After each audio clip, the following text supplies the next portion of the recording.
We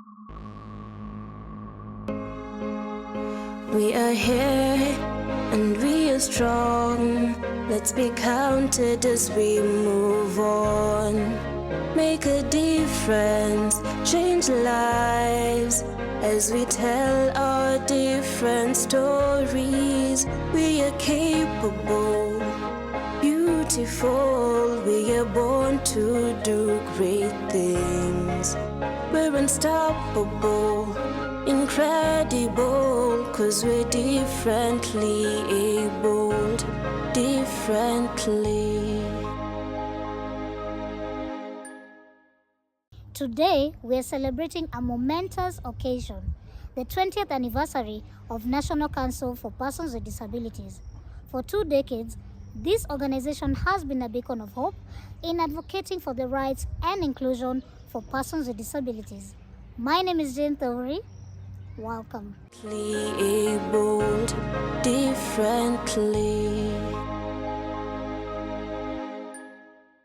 Over the past 20 years, National Council for Persons with Disabilities has made significant strides in raising awareness, lobbying for policy changes, and empowering persons with disabilities. Take a look. For 2 decades, the National Council for Persons with Disabilities, NCPWD, has been at the forefront of the disability rights movement in Kenya.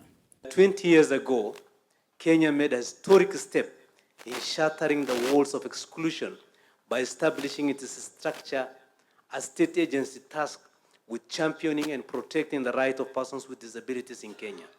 We celebrate the journey and the people who made it possible. Celebrating the 20 years for Kenya fosters a sense of community and solidarity between and among national and county governments, stakeholders, persons with disabilities and their allies, thus promoting a more inclusive, collaborative, and a very supportive society. The anniversary provides a platform for us to showcase the achievements at an individual and a collective level and the positive impact of inclusive policies and practices, in particular here in Kenya. The government has made a lot of strides, especially in the area of CP and the neurodiverse conditions. There's been a lot of gains. There's still a lot to be done.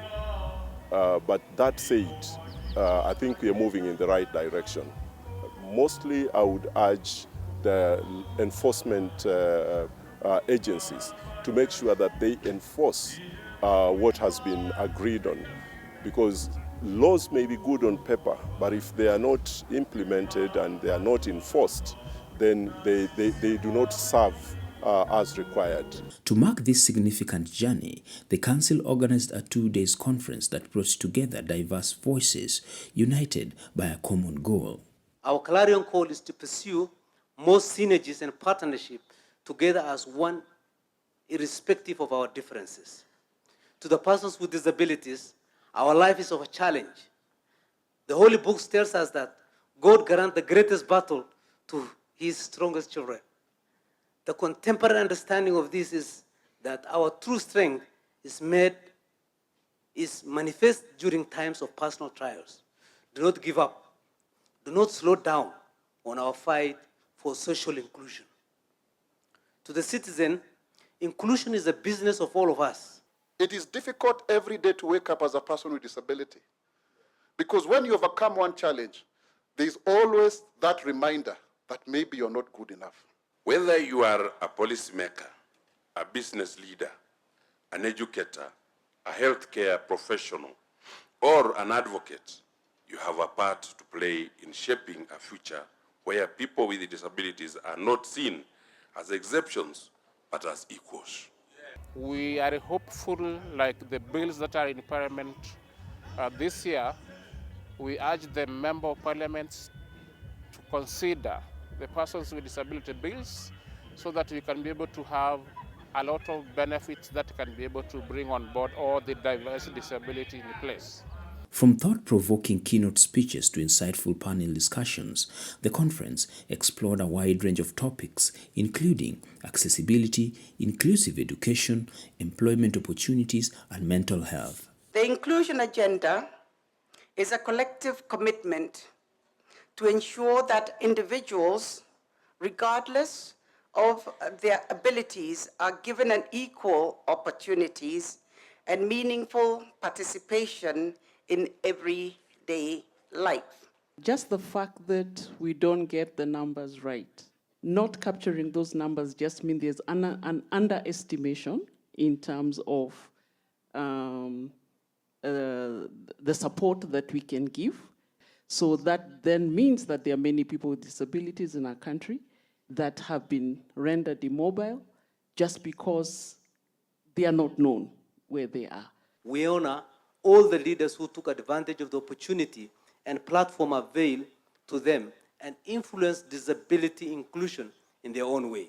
We also honor, in particular way, the ordinary citizens who work tirelessly in their own corners of the world.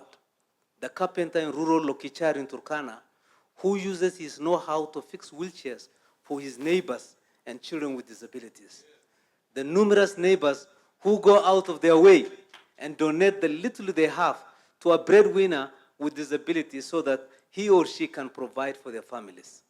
The numerous friends and most families who pick up their compatriot after acquiring disabilities and encouraging them to soldier on against all odds.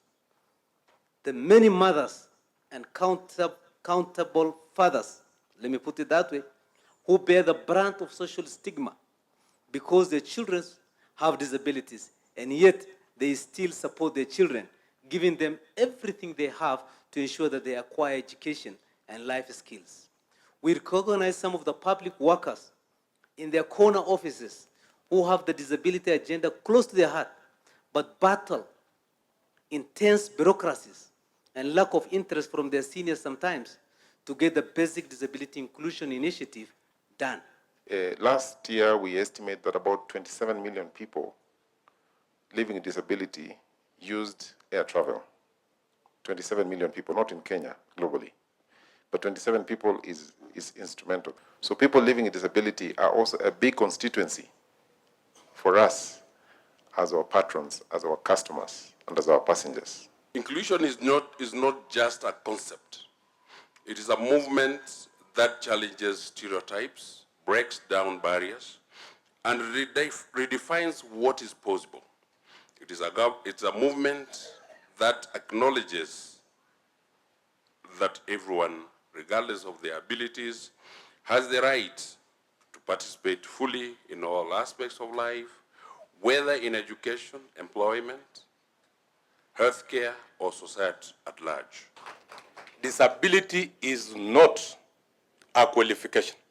You must also be employable for you to be employed. We seek opportunity in Kenyatta National Hospital, but you cannot be employed as a surgeon if you do not train as a surgeon. So even you as a person with disability, you must work hard so that you can be employed.